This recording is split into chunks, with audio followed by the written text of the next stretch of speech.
Bueno, buenas tardes, chicos.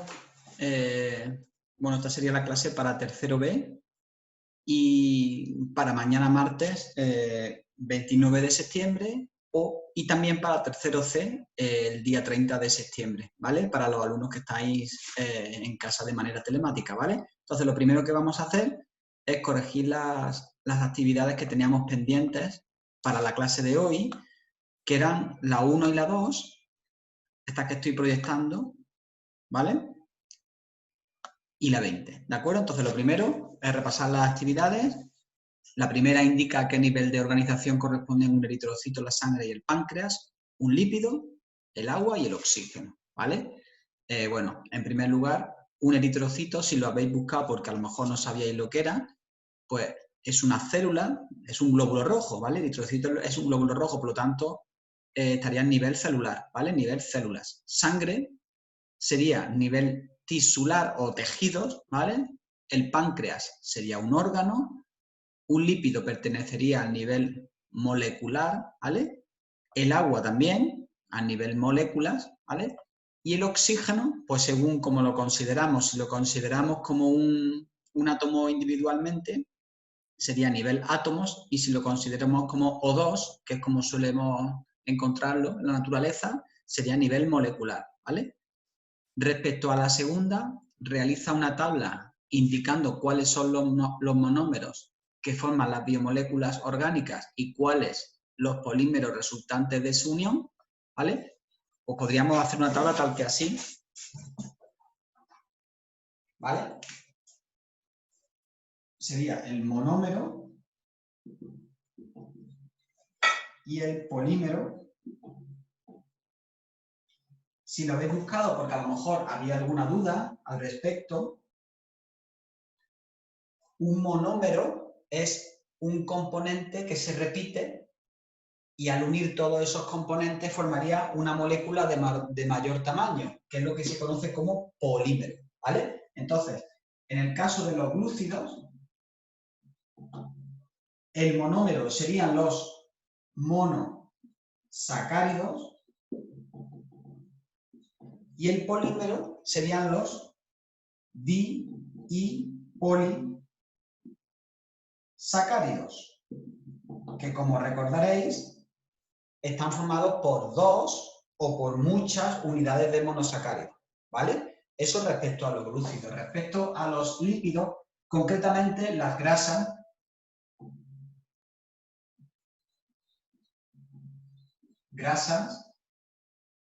los monómeros serían el glicerol y los ácidos grasos, ¿vale? Y el polímero sería el compuesto formado por esos componentes, es decir, sería la grasa propiamente dicha, ¿vale? En el caso de las proteínas, quedaos en espacio en la pizarrilla esta, las proteínas, los monómeros serían los aminoácidos, ¿vale? Aminoácidos, y el polímero sería la proteína propiamente dicha, ¿de acuerdo? Y finalmente, en los ácidos nucleicos, el monómero serían los nucleótidos y los polímeros, pues serían el ADN o el ARN, ¿de acuerdo? Que estarían constituidos por la unión de múltiples de esos nucleótidos, ¿de acuerdo? Estupendo. Y finalmente, la actividad 20, bueno, era simplemente echarle un vistazo a los niveles de organización. Los proyectos los estoy buscando, que es las actividades que están al final. Aquí la tenemos. La actividad 20, pues simplemente si tenemos nivel células aquí, pues el nivel más sencillo, que el que estoy señalando con el cursor, bueno, lo señalo, ¿vale? Este sería átomos, el segundo sería moléculas, el tercero orgánulos, el quinto tejidos, el sexto órganos, el séptimo sistemas y aparatos y ya el último pues sería el organismo propiamente dicho, ¿de acuerdo? Ya constituido por todos los los órganos y los aparatos, ¿de acuerdo? Todo relacionado. Muy bien. Pues chicos, una vez corregidas las actividades, nos vamos a ir a la página siguiente y vamos a hablar de el siguiente nivel de organización, que es la célula. Estaríamos en la página 8, si no lo veo mal, ¿vale? 8 y 9, ¿de acuerdo? Y nos iríamos al punto 3, ¿de acuerdo? La célula, que sería el siguiente nivel, y de ella, por un lado, hablaremos de generalidades y por otro lado, en la página siguiente, comentaremos las funciones vitales, cómo se desarrollan en las células. Nos pararemos un poquito más en la nutrición y luego pues, hablaremos un poquito de la relación y de la reproducción, ¿de acuerdo? Entonces, en primer lugar, vamos a hablar de las células, tenéis el libro delante. Yo voy a escribir aquí en la pizarra. Si vais leyendo, conforme yo voy hablando, le echáis un vistazo al libro.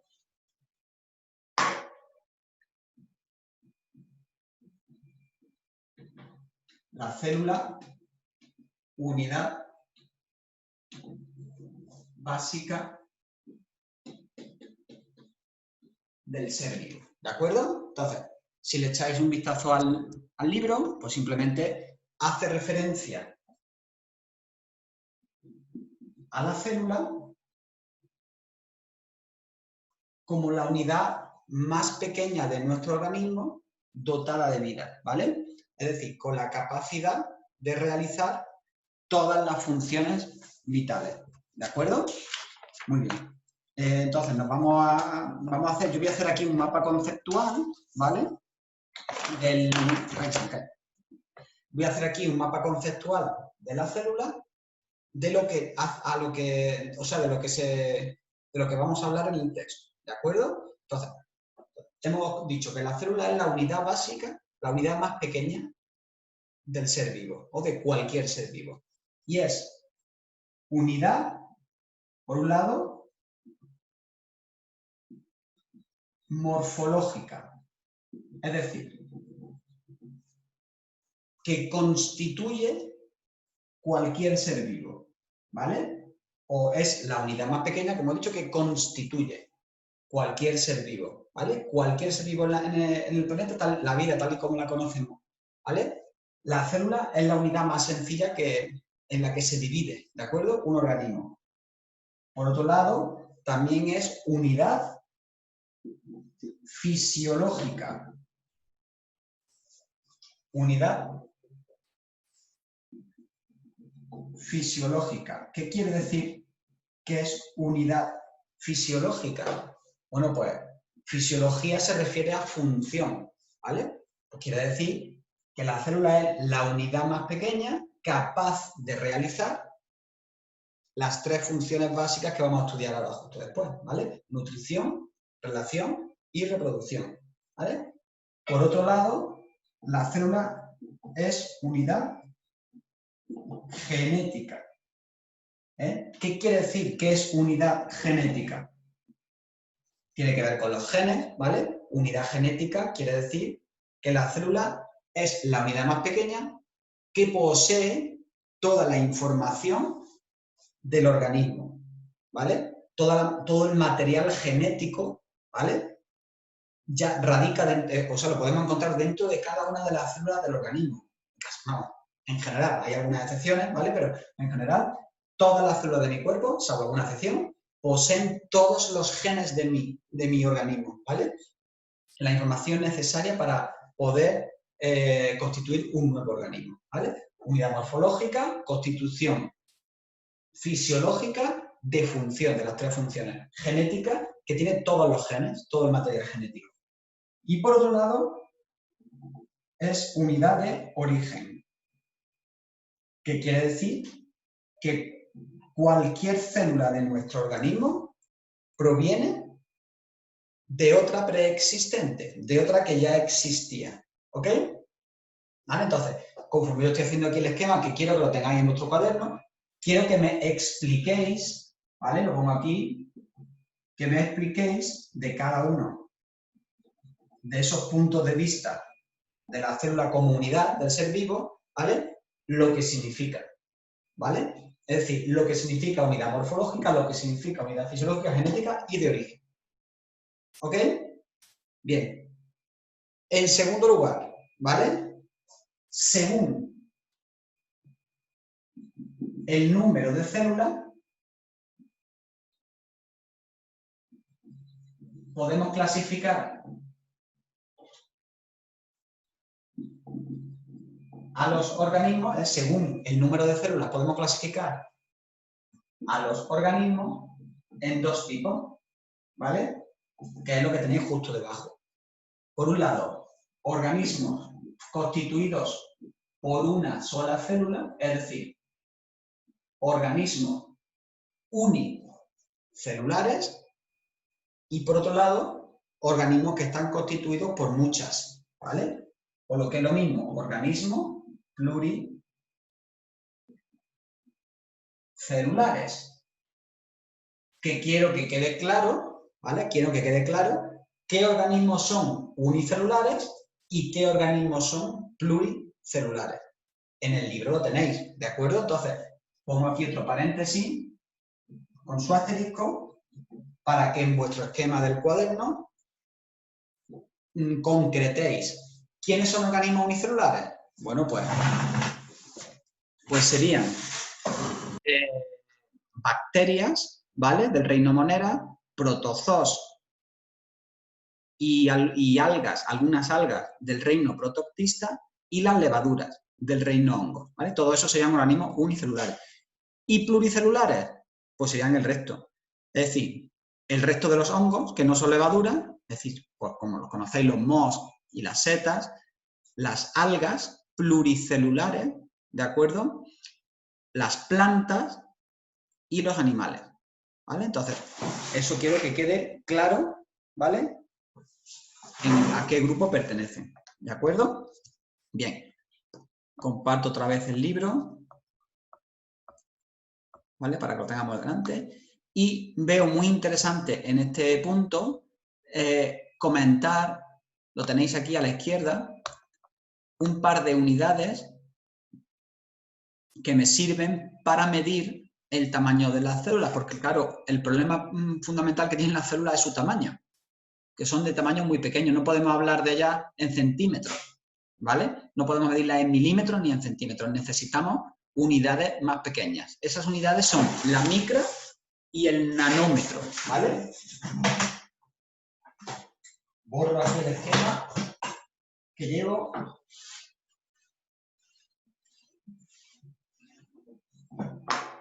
Bien. La micra o el micrómetro, ¿de acuerdo? La micra o el micrómetro y el nanómetro, ¿vale? Entonces, respecto a la micra, ¿a qué equivale una micra? Equivale a una millonésima parte de un metro, ¿vale? Es decir, 0,00001 metros, o lo que es lo mismo, una milésima parte de un milímetro, ¿vale?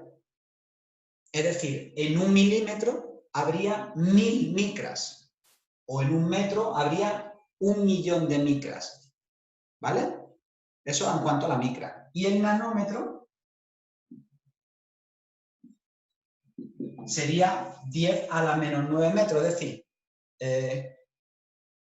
una 1000.000.000ésima parte de un metro, o lo que es lo mismo, una millonésima parte de un milímetro. Es decir, si un milímetro lo dividiéramos en 1.000.000 de partes, ¿vale? Una de esas partes sería el nanómetro. ¿Ok?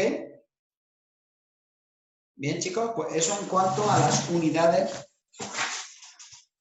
de medida, ¿vale? Y proyectamos de nuevo el libro, porque vamos a hacer ahora referencia, la página siguiente, ya va quedando menos, a las funciones vitales, ¿de acuerdo? Las funciones vitales que, como hemos dicho antes, son, si lo sabéis ya, la nutrición celular, o la nutrición, la relación y la reproducción. Como estamos haciendo referencia a las células, pues hablamos de nutrición celular, relación celular y reproducción celular, ¿vale? Entonces, vosotros seguís teniendo el libro delante, yo voy a ir haciendo el esquema en la pizarra, ¿de acuerdo? Bien. Y vamos a empezar con la nutrición.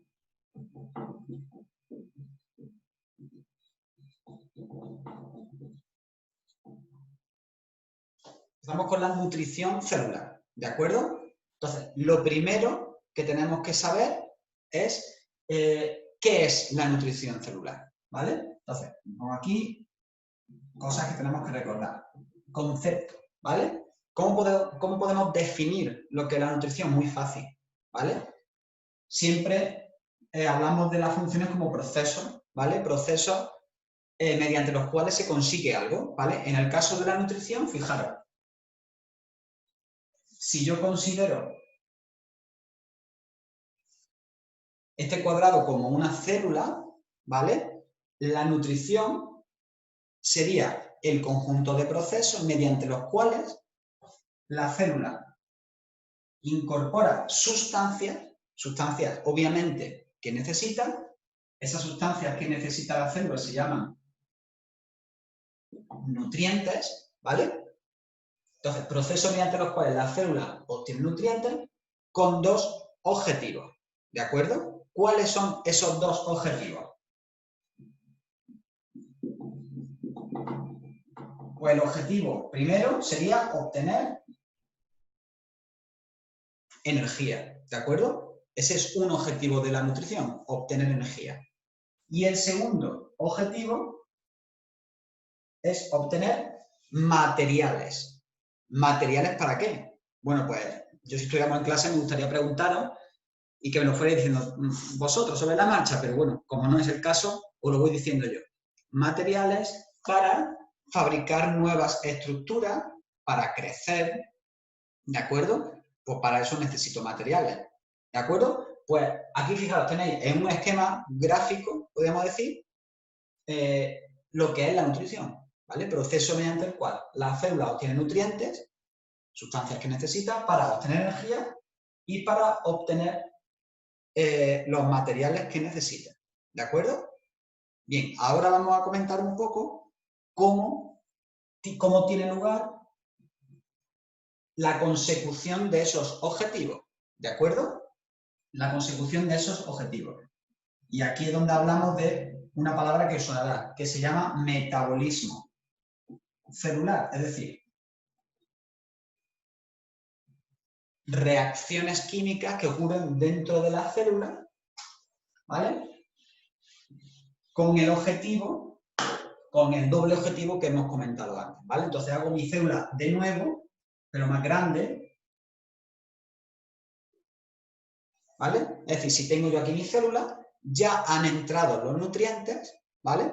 Bueno, pues hay nutrientes que sufren un tipo de reacciones químicas y hay nutrientes que sufren otro tipo de reacciones químicas, ¿vale? Entonces, algunos nutrientes que yo voy a representar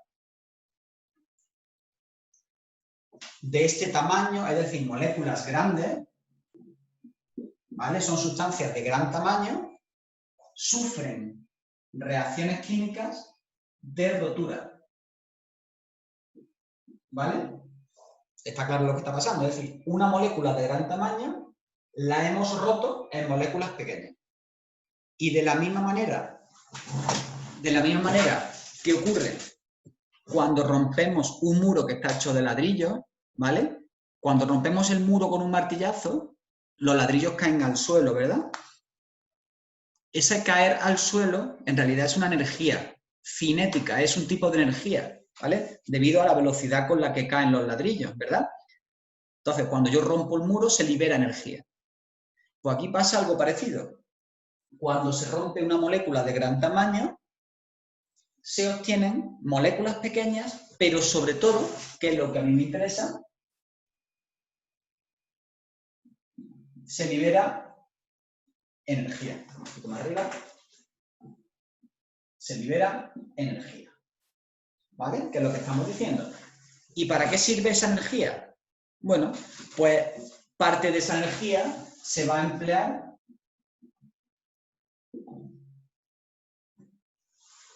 en desarrollar determinadas funciones. Por ejemplo, un movimiento.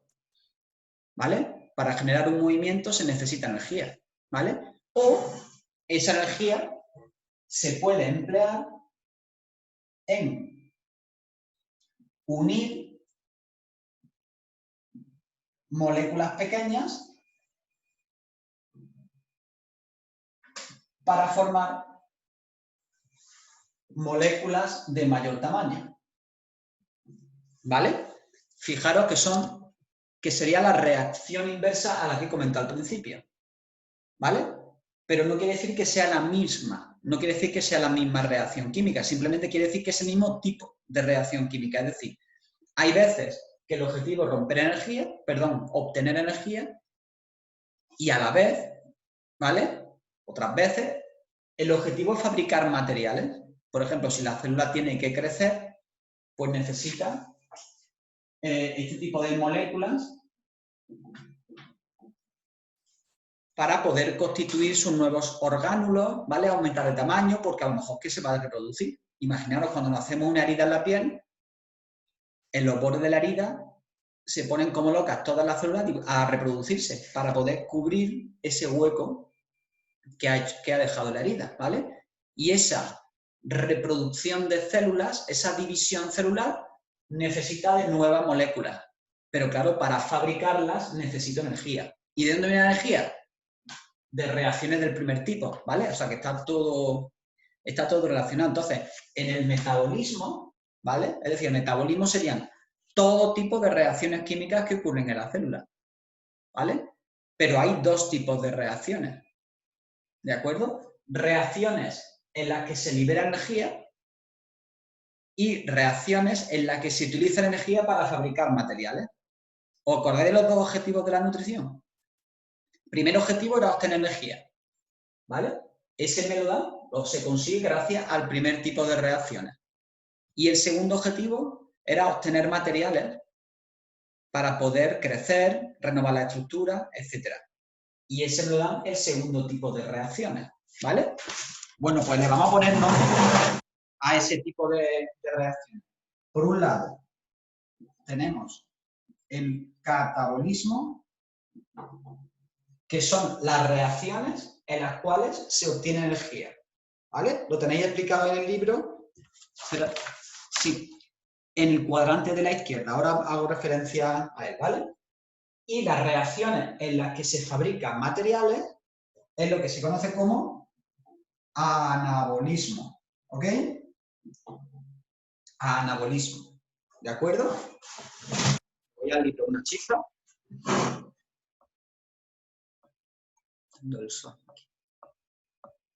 Muy bien.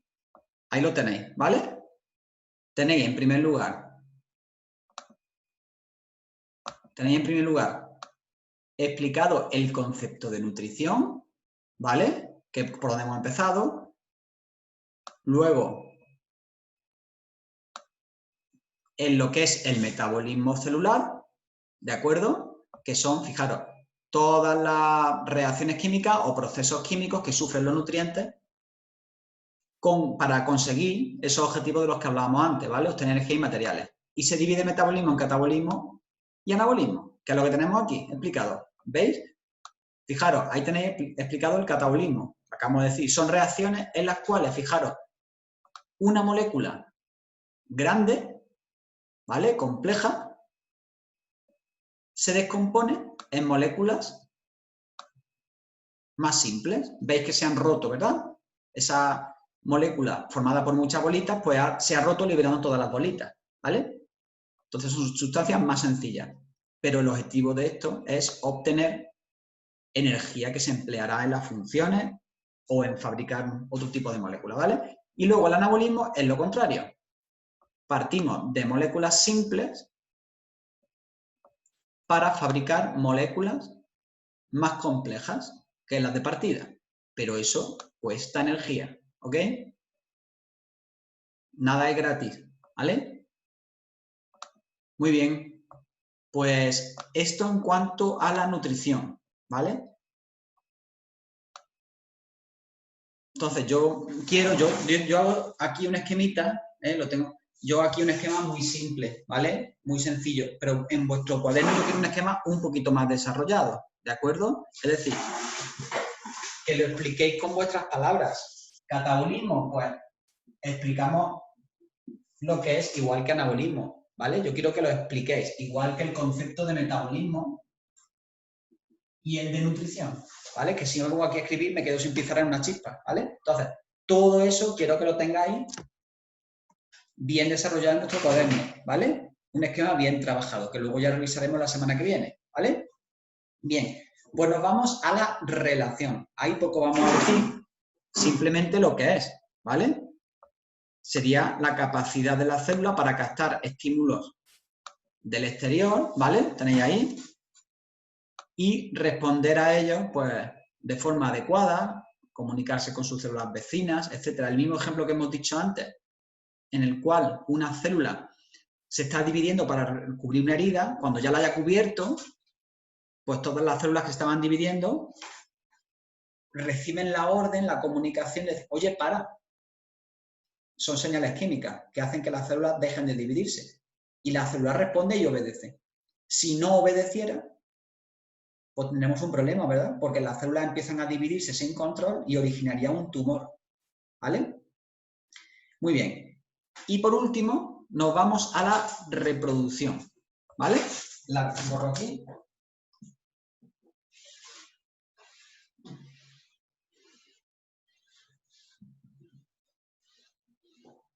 Reproducción celular.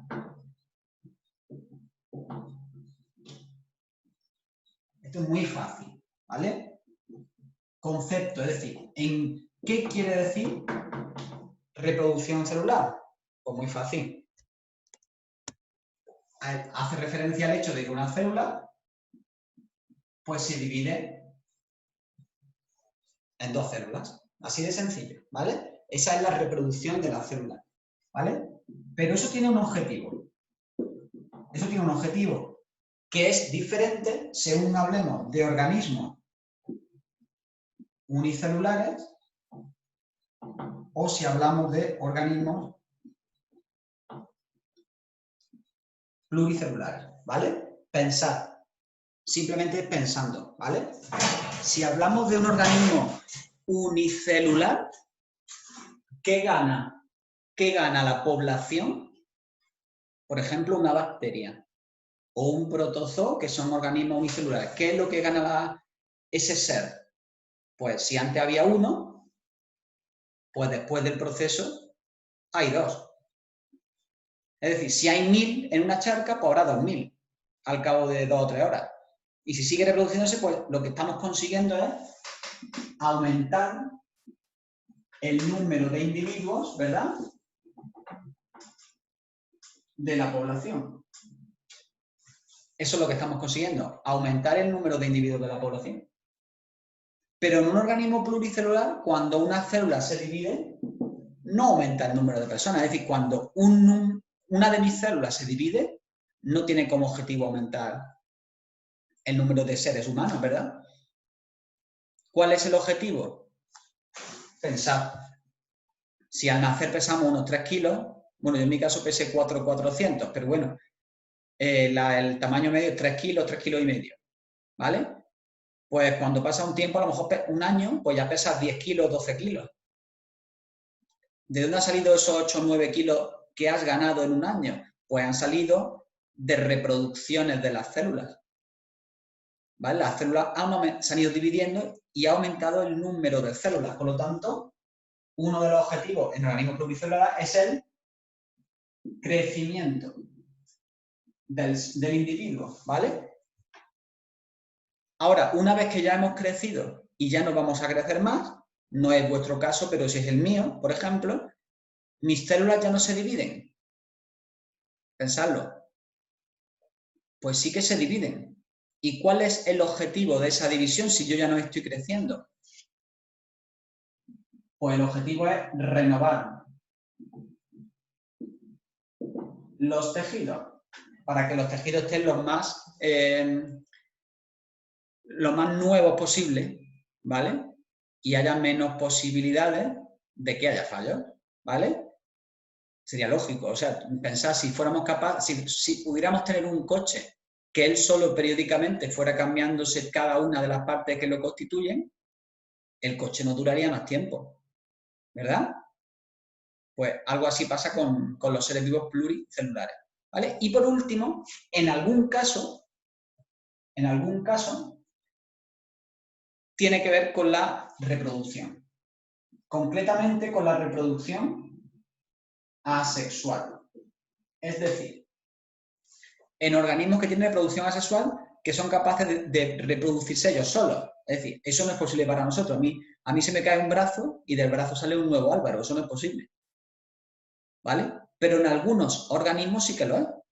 Por ejemplo, hay plantas de las cuales de un determinado lugar sale una nueva planta y se reproduce asexualmente. Aquí sí tiene que ver la división de las células, la reproducción celular. O incluso animales como las esponjas, por ejemplo, de algunas zonas del organismo, pues crece un nuevo trozo, qué burdo, ¿verdad? Esa palabra, un fragmento, ¿vale? Una gema que se va creciendo y genera un nuevo ser, ¿vale? Pero en organismos de reproducción sexual, en la que participan dos individuos, no es posible, ¿vale? O sea, la reproducción celular no está relacionada directamente con la reproducción del organismo, ¿de acuerdo? Bien, bueno chicos, pues esto sería todo lo que yo quería ver en la clase y yo espero que esto lo veamos también físicamente con vuestros compañeros, ¿vale? Entonces, para el próximo día vamos a hacer las actividades 3, 4, 5 y 6 de esa misma página, ¿vale? Y del final, la 22. O sea, esas 5 actividades las vamos a corregir. En el caso de tercero B y tercero C, que ambos los tenemos clase el viernes, corregiremos en el vídeo que yo os haré para verlo el viernes, ¿de acuerdo? Entonces, resumiendo, tercero B lo veis mañana martes 29, tercero C lo veréis el miércoles 30, ¿vale? Y el viernes día 2, si no me equivoco, el día 2, tendréis un nuevo vídeo corrigiendo esas actividades y explicando un poquito más, profundizando en el tema, siguiendo avanzando, ¿vale? Muy bien, chicos, pues lo dejamos aquí y cualquier cosa, cualquier duda, nada más que me comentéis, ¿vale? Venga, que sea leve, hasta luego.